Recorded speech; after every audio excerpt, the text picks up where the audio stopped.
সুখ তো আসে আল্লাহর হুকুম নবীর তরিকা দিয়া।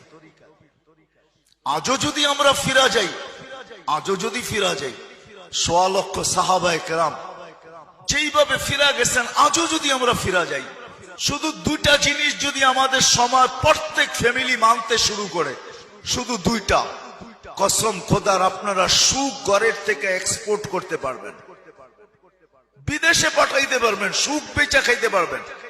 শুধু 2টা জিনিস যদি মেনে নেয় প্রত্যেক ফ্যামিলি, প্রত্যেক মানুষের জীবন, প্রত্যেক যুবক বৃদ্ধ, যে আজকের থেকে আমার জীবনে কোনো চাহিদা থাকবে না।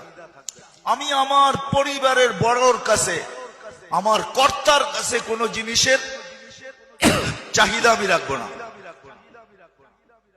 চাহিদা রাখবো না।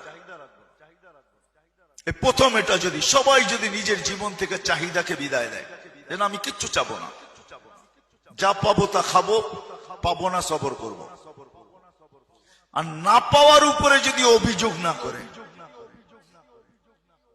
সুখের রাস্তায় সবচেয়ে বড় লানত হলো এই 2টা, চাহিদা আর অভিযোগ। মনে হয় বোঝেন নাই?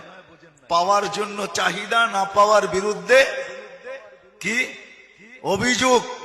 প্রমাণ চান তো ইব্রাহিম আলাইহিস সালাম প্রমাণ দিতেছেন, জাতির পিতা।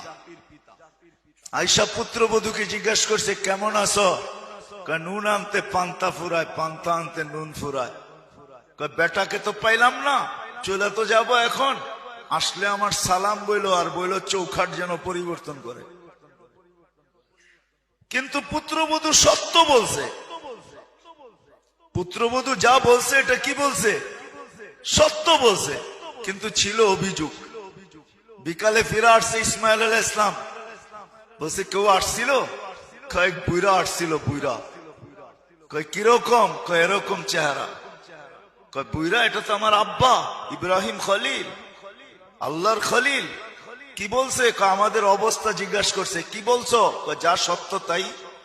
বলছে সত্য তাই মানি? নুন আনতে পান্তা শেষ, পান্তা আনতে নুন শেষ।